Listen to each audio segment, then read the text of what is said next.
capítulo 4, versículo 6, que dice así: mi pueblo fue destruido porque le faltó conocimiento. Por cuanto desechaste el conocimiento, yo te echaré del sacerdocio, y porque olvidaste la ley de tu Dios, también yo me olvidaré de tus hijos.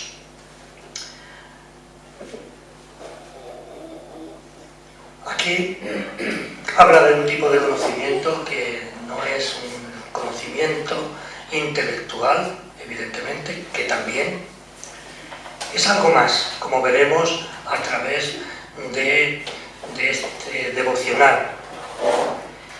El Señor desaprueba, como vemos en las Sagradas Escrituras, la actitud de su pueblo y los desecha como tales, dejándolos en sus propias manos. Incluso ese conocimiento que para muchos es su verdadera religión y que debería ser algo para avanzar, algo para compartir con los demás, se convierte en una auténtica muralla de separación entre esa persona y los demás, entre esa persona y el mundo, entre esa persona y sus hermanos, porque tengo esa fe que no cambia y es la que tengo y siempre he querido así. Y no solamente es en los cristianos, sino también en los católicos y en otros muchos. Y ahí han llegado a la suma del conocimiento y no pueden compartir, porque es una fe que tienen ellos de ellos. La fe genuina, pues,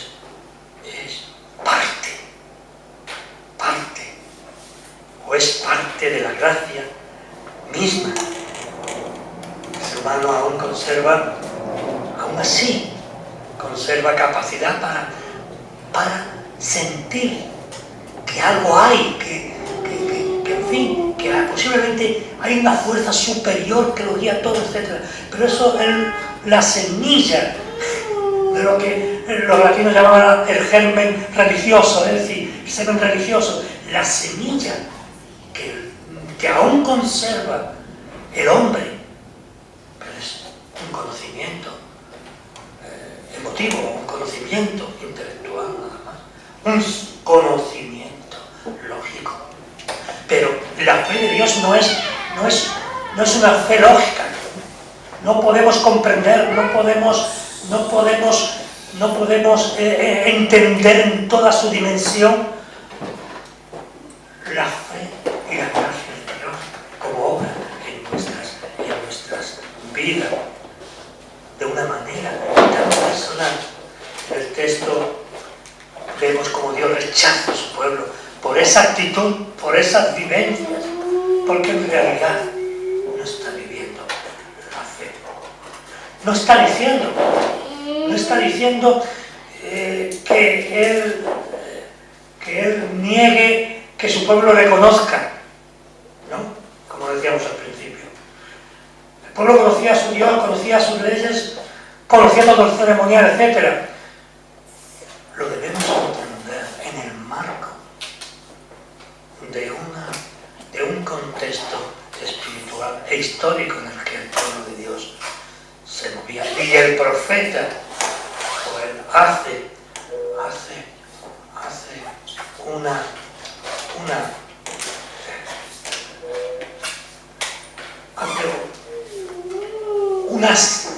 una defensa sobre cómo debe el pueblo conducirse, cómo el pueblo debe adquirir ese conocimiento verdadero. Que le faltaba ese conocimiento vivo, necesario para tener una relación genuina con Yahvé. Y ese conocimiento intelectual, vuelvo a repetir, lleva al hombre a endurecer su corazón, a alejarse de Dios. No es ninguna ayuda, todo lo contrario. Está cerrado en un callejón sin salida. Es un obstáculo insalvable, ya que antepone su propia religión, llámese como se llame, a la verdad viva de la palabra de Dios. Es un obstáculo insalvable, ya que antepone todo lo demás a su religión, a lo que entiende por religión, a lo que vive por religión. Si vivimos al Espíritu, en el Espíritu, viviremos esa religión verdadera. ¿Por qué? Y va en contexto con lo que decía Santiago, con todo lo que hay que hacer, con los frutos que hay que llevar. Habrá frutos genuinos, entre otros el fruto del arrepentimiento. Por eso, lo primero que debemos hacer es estar abierto a su palabra. El creyente está siempre abierto a la palabra de Dios. La persona religiosa cierra sus oídos a cualquier otra palabra que no sea la que él comprende. Y a veces estamos hablando de verdad, pero el mundo no entiende, no comprende. ¿Por qué? Porque falta lo principal. Falta la vivencia, tener en el creyente verdadero esa relación viva, continua, aunque sea poca, aunque sea como el grano de mostaza, pequeñita, que tenga esa relación, esa vivencia con su Dios. Y el que no es así, el que no vive así, el que no siente así, el que no cree así, cierra sus oídos y su corazón al verdadero mensaje, al mensaje vivo del Señor. Por eso dice el evangelista Marcos, el que tiene oído, en poner en boca del Señor Jesús, si alguno tiene oídos para oír, oiga. Si alguno tiene oído, oiga. Evidentemente aquellos hombres estaban escuchando al Señor Jesús, pero en realidad estaban escuchándolo realmente. No pasaba más allá de sus sentidos. Esa palabra de Jesús debía llegar al corazón. Si alguno tiene oídos, no oídos humanos, sino oídos para oír, oigan el mensaje, vivan el mensaje. Es en definitiva esa oposición humana ante el compromiso. No está dispuesta. Ha escuchado la verdad por años, pero no está dispuesta ante el compromiso, ante una vida y una práctica de acuerdo con el Espíritu de Dios, con la vida que demanda de nosotros. Por consiguiente, la fe aumenta, la fe genuina aumenta en lo que decía al principio, en esa obra continua del Espíritu Santo. Aumenta a medida que aumenta también en nosotros ese conocimiento. Aumenta también la fe, los misterios de la gracia de Dios deben aceptarse no solamente porque nos interese, porque lo creamos, sino que lo hemos aceptado en el día de nuestra conversión porque venía del mismo Dios, porque Dios rompió esa resistencia, ¿verdad? Y así hemos visto algunas veces, no sé si lo habéis vivido vosotros, pero se dan casos de personas que durante muchos años han sido buenos y fieles creyentes y miembros de iglesia y han confesado en un momento determinado, después de tantos años, hoy ha tocado el Señor mi vida. Ese conocimiento es el que el Señor está pidiendo a su pueblo, a Israel. Ese conocimiento es el que el Señor está pidiendo a su iglesia de hoy. A su iglesia de hoy. Hablamos del conocimiento de Dios y lo confrontamos con el conocimiento secular. Y vemos que hay una gran diferencia. Podemos estar hablando de lo mismo. Podemos creer lo mismo, pero también cree Satanás y está ahí, ¿verdad? En su lugar. El creer no lo es todo. El vivir esa fe es creer de una manera, estoy repitiendo los conceptos porque es necesario, vivir la verdad. Vivir la verdad. Otra cosa es que el hombre trata de vivir en ser igual a Dios, en ser perfecto.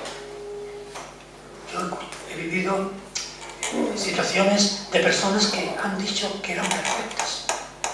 Han trastocado toda la palabra, es decir, porque ahí dice que el Señor que seamos perfectos, y somos perfectos en Él, pero no en la forma, no decía que era perfecto.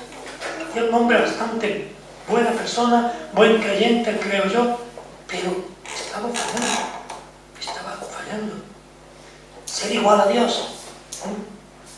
Y Satanás ofrece esa oportunidad y caen porque no eran hijos de Dios. Entonces la serpiente le dijo a la mujer: no moriréis, sino que sabe Dios que el día que comáis de él serán abiertos vuestros ojos y seréis como Dios, sabiendo el bien y el mal. Esa es la realidad. El mundo quiere ser igual a Dios, ¿verdad? En el conocimiento, a través del conocimiento, y olvidan que incluso ese conocimiento es un don de Dios.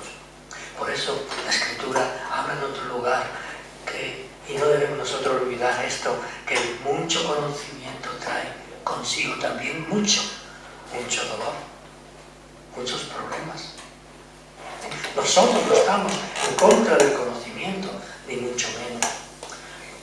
Y así Eclesiastés les advierte a ese pueblo y también al pueblo de Dios, a nosotros hoy día, porque en la mucha sabiduría hay mucha molestia.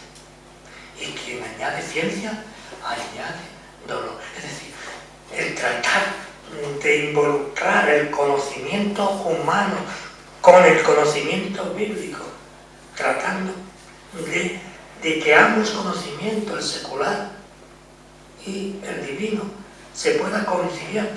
Es decir, es cuando nosotros en realidad nos conocemos a nosotros mismos, y sin conocernos a nosotros mismos, nuestro conocimiento, sea de la Escritura o sea de lo que sea, no nos sirve para nada, sino que habrá conflictos y habrá dolor. Si no nos conocemos, si no hay una realidad de conocimiento del pecado, de reconocimiento del pecado, del pecador que está en total rebeldía con su Dios, sabiendo y la sabiduría y el conocimiento de que en el Señor está la fuente de la verdad, no habremos conseguido nada si no tenemos en cuenta esto que decimos. Pero si alguno ama a Dios, es conocido por Dios. Si realmente nosotros amamos a Dios, si nosotros amamos a Dios, es conocido por Dios. Es decir, solo pueden amar a Dios sus hijos, los que conocen realmente al Señor por medio de Jesucristo. El verdadero amor viene de Dios y aumenta el conocimiento de Dios en conocerle, pues su divino poder, dice la Escritura, nos ha concedido todo cuanto concierne a la vida y a la piedad, mediante el verdadero conocimiento de aquel que nos llamó para su gloria y excelencia, escribe el apóstol San Pedro en su segunda epístola, capítulo 1, versículo 1. Y con este texto dejo esta reflexión en vuestros corazones.